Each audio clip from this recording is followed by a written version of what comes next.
Olá, sou o professor Fábio Tambellini. Vamos estudar radiação térmica, seção 3.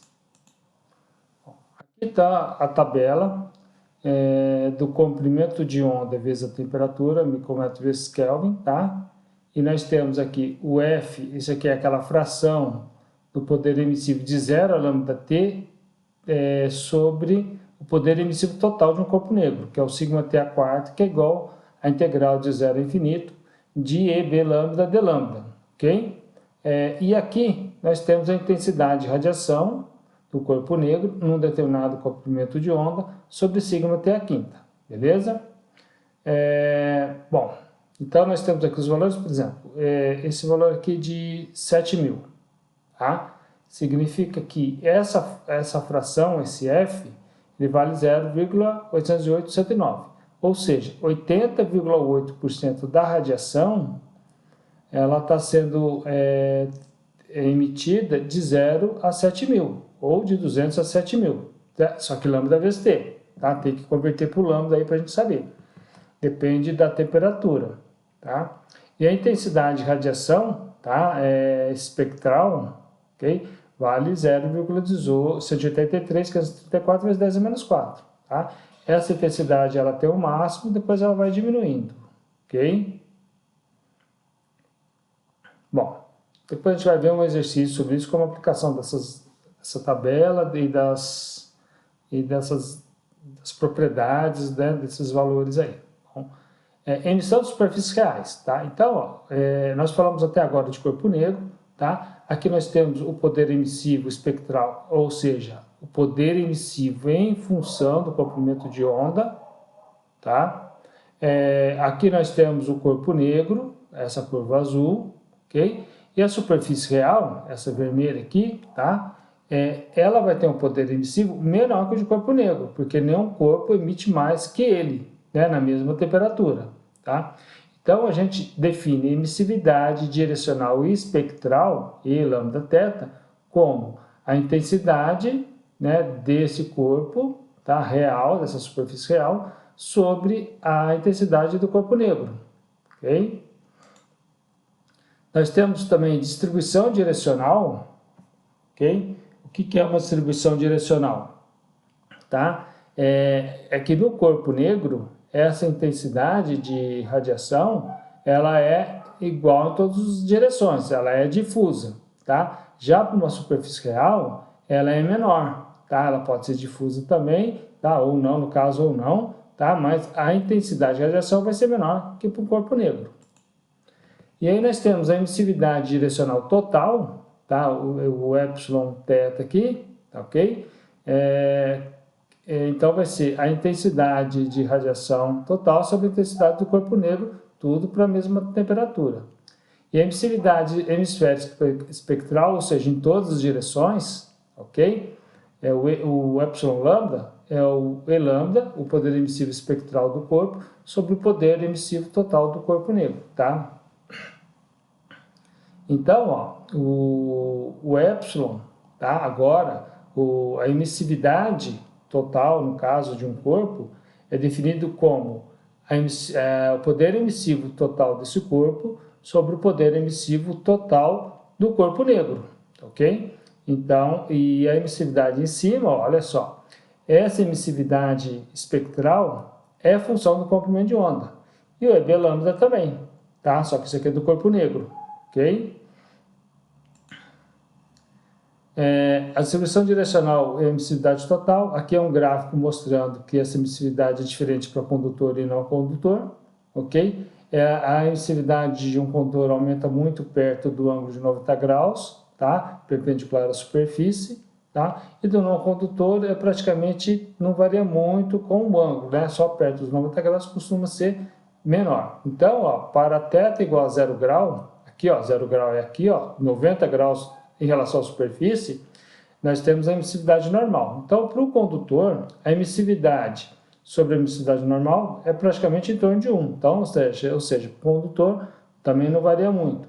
E para o não condutor, os valores variam entre 0,95 e 1, né? Então, então, a aproximação razoável é que a emissividade desses materiais é muito próxima da emissividade normal, tá?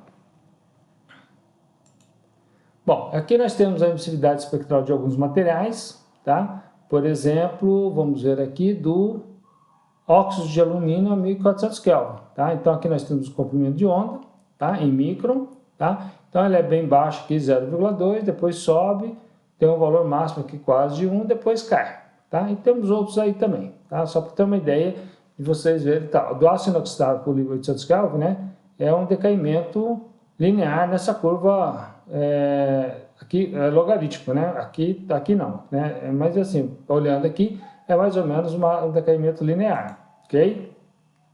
Aqui, a absortividade e refletividade espectral de alguns materiais. É um pouco pequeno, mas a gente vai pegar só um deles que fica mais fácil para a gente visualizar.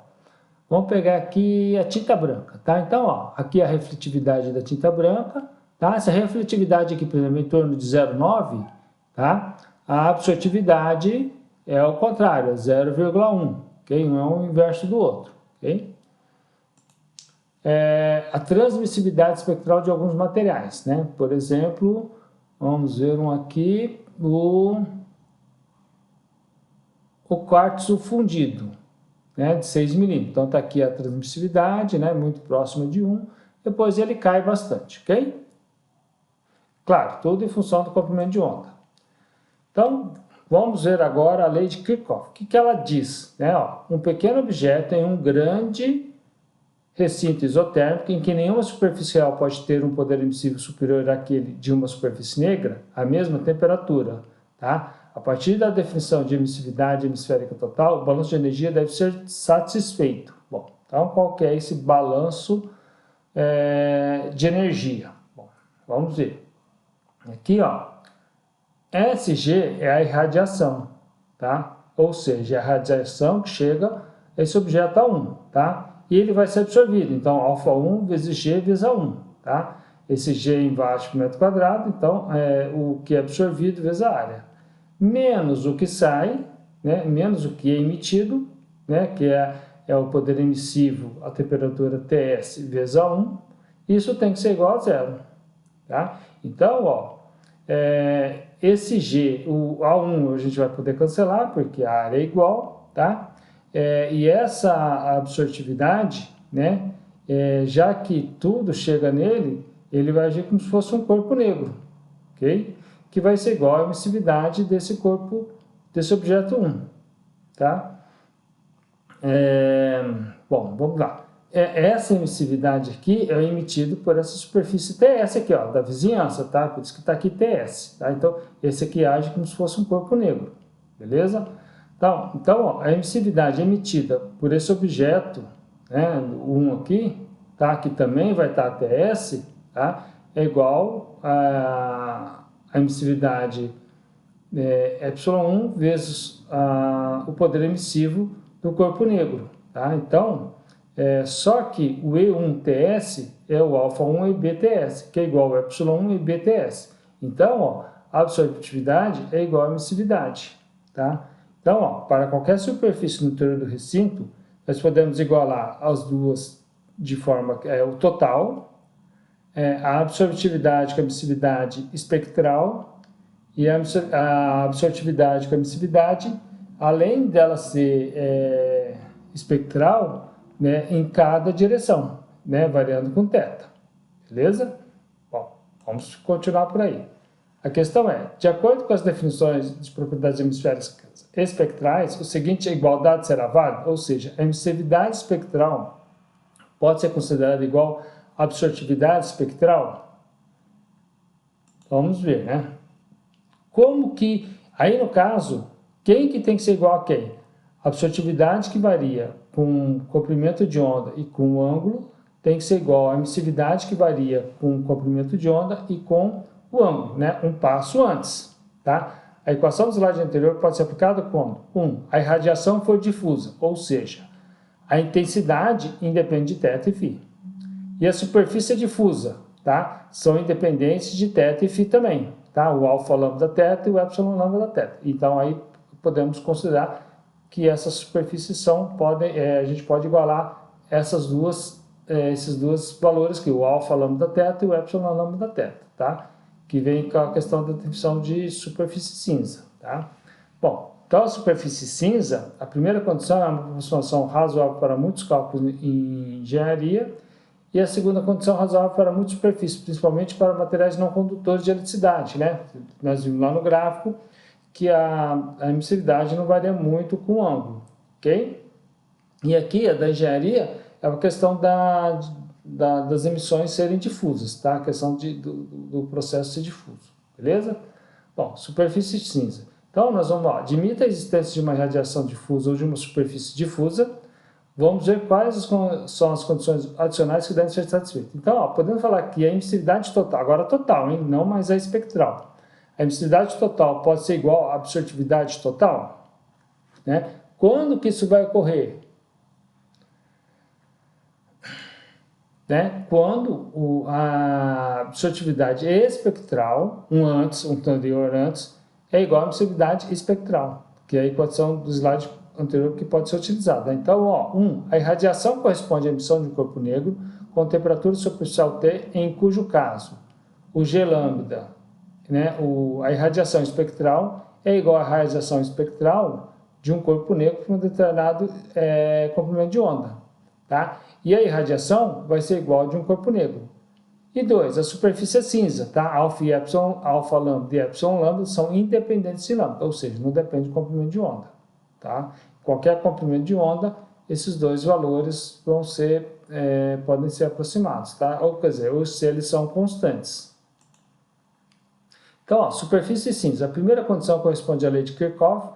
A absorvibilidade total de uma superfície depende da distribuição espectral da irradiação. Então, não se pode afirmar inequivocadamente que alfa é igual a epsilon. Uma superfície cinza pode ser definida como sendo uma superfície para o qual alfa lambda e epsilon lambda são independentes de lambda nas regiões espectrais da irradiação e da emissão superficial. A irradiação e a emissão superficial estão concentradas em uma região na qual as propriedades espectrais da superfície são aproximadamente constantes. Aqui que está o detalhe, tá? Bom, então, ó, aí a superfície cinza, a gente pode considerar isso, aí o alfa a gente pode igual a epsilon, tá? Bom, então, vamos a um caso aqui para tentar entender isso, tá? Bom, aqui nós temos um alfa lambda, tá? Uma distribuição espectral, tá?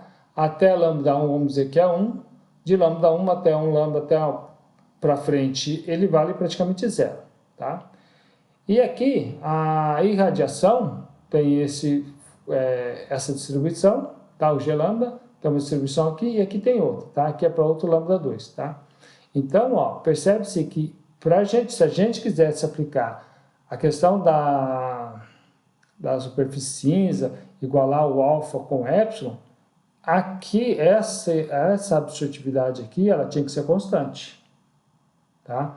Porque a gente vai ter irradiações diferentes. Aqui tem um valor até lambda 1, por isso que está aqui lambda 1, e para lambda 2, né, que eles chamam aqui de lambda 2, ou seja, para essa outra região, a gente tem uma outra distribuição. Então, o alfa a gente não pode igualar, então eles vão ser diferentes, tá?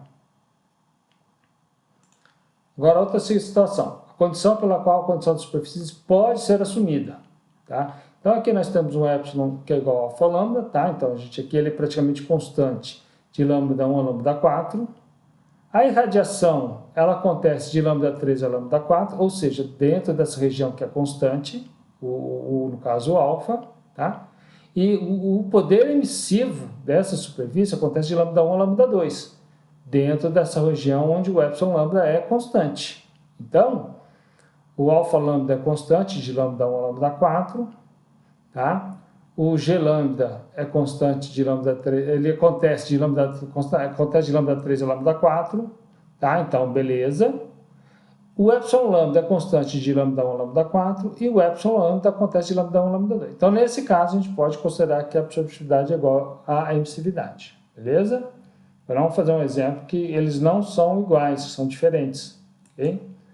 Bom, aqui está para o caso de radiação ambiental, para um corpo negro, tá? Então, nós temos aí aqui a irradiação e em função do comprimento de onda, ok? A da superfície da Terra, alguns materiais, tá? E o Sol é considerado um corpo negro a 5.800 Kelvin, tá? Então, essa aqui a emissão do Sol como um corpo negro, ok? E esse em linha cheia é a irradiação solar, ok? E aqui nós temos a irradiação espectral em função do comprimento de onda, tá? Então aqui é da superfície da Terra e aqui o que é como se fosse um corpo negro a 290 Kelvin, ok? E aqui nós temos de algumas substâncias, beleza? Então, ó, o Sol é um corpo negro a 5.800 Kelvin, concentrado de 0,2 a 3 micron mais ou menos, tá? Como que acontece esse espalhamento da radiação solar na atmosfera terrestre, né? Então, vem a radiação do Sol, tá? Então, nós temos o espalhamento de Rayleigh, tá? Que é provocado por moléculas muito pequenas de gases, ocasionando um espalhamento uniforme da radiação em todas as direções, tá? Então, isso aqui é o dispersão de Rayleigh, tá? Por moléculas de gases, ok? E existe o espalhamento de Mie, provocado por poeira e partículas maiores de aerossóis. Tá? Então são essas duas, tá? As de molécula de gás, que é a dispersão de Rayleigh, e a de Mie, que são as partículas de aerossóis, tá? Bom, radiação difusa. 10% em dias claros e até 100% em dias completamente encobertos. O poder emissivo associado à superfície da Terra é esse aqui, né? Epsilon v sigma t a quarta. A radiação terrestre devido à emissão atmosférica, a gente pode fazer que é sigma vezes a temperatura do céu elevado à quarta, tá? que é a irradiação que vem da atmosfera. E aí a temperatura do céu, né? Pode variar de 230 Kelvin, menos 43 graus Celsius, para um céu claro e frio, até 285 Kelvin, 12 graus Celsius, sob condições encobertas e quentes. Então, aí depender do dia aí, qual que vai ser essa temperatura do céu, tá? Que o céu nos aguarde. Beleza, pessoal? Um grande abraço.